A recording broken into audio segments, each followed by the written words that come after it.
The past has no power over the present moment. Realize deeply that the present moment is all you have. Make the now the primary focus of your life.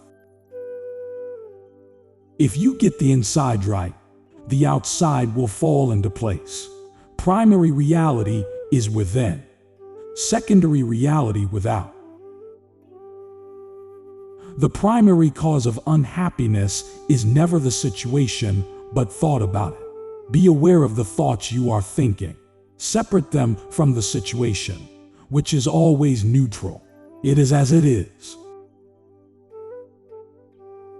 Some changes look negative on the surface, but you will soon realize that space is being created in your life for something new to emerge. Acknowledging the good that you already have in your life is the foundation for all abundance.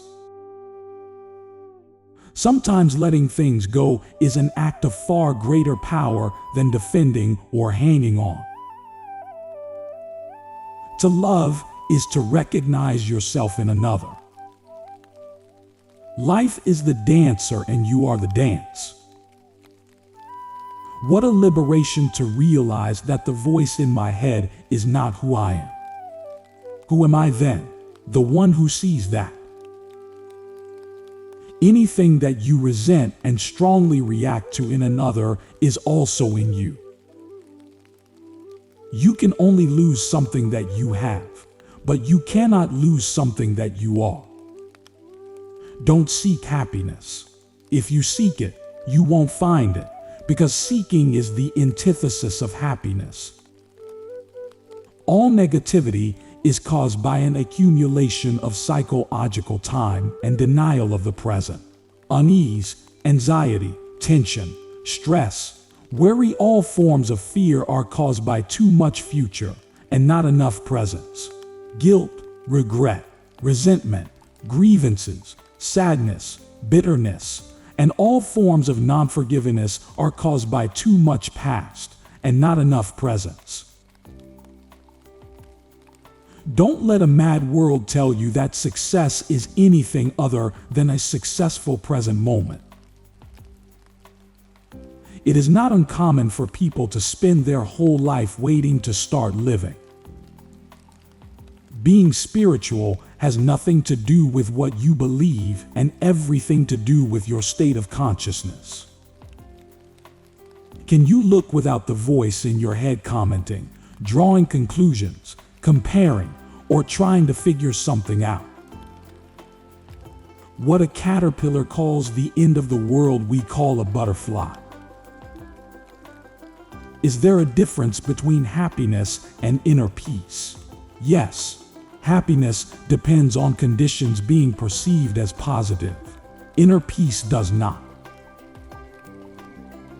Pleasure is always derived from something outside you, whereas joy arises from within.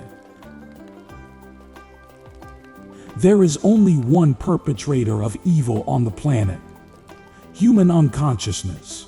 That realization is true forgiveness. With forgiveness, your victim identity dissolves, and your true power emerges, the power of presence.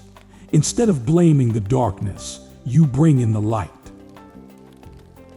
If small things have the power to disturb you, then who you think you are is exactly that, small.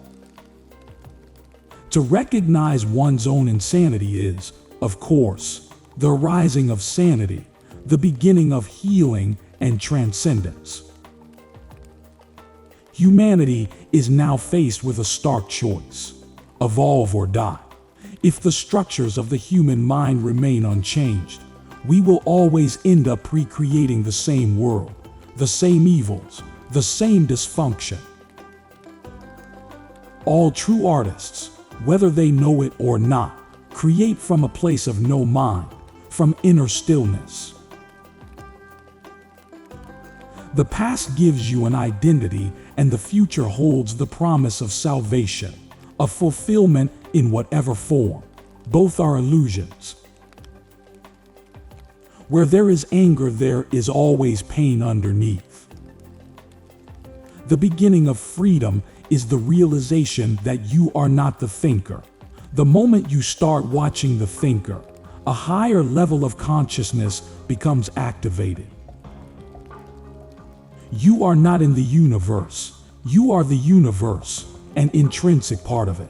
Ultimately, you are not a person, but a focal point where the universe is becoming conscious of itself. What an amazing miracle! Love is a state of being. Your love is not outside. It is deep within you. You can never lose it, and it cannot leave you. When you don't cover up the world with words and labels, a sense of the miraculous returns to your life that was lost a long time ago when humanity, instead of using thought, became possessed by thought.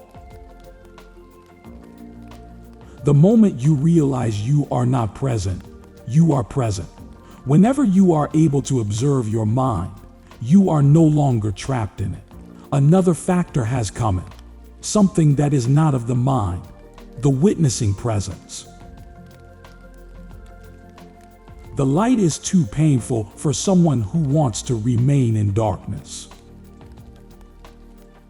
If your mind carries a heavy burden of past, you will experience more of the same.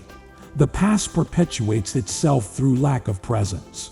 The quality of your consciousness at this moment is what shapes the future. You do not become good by trying to be good, but by finding the goodness that is already within you and allowing that goodness to emerge. Life isn't as serious as my mind makes it out to be. On a deeper level, you are already complete. When you realize that, there is a joyous energy behind what you do. In the eyes of the ego, self-esteem and humility are contradictory. In truth, they are one and the same. The quicker you are in attaching verbal or mental labels to things, people, or situations, the more shallow and lifeless your reality becomes. Space and silence are two aspects of the same thing, the same no thing. They are externalization of inner space and inner silence, which is stillness, the infinitely creative womb of all existence. The most common ego identifications have to do with possessions, the work you do, social status and recognition, knowledge and education, physical appearance, special abilities, relationships, person and family history, belief systems, and often nationalistic, racial, religious, and other collective identifications. None of these is you.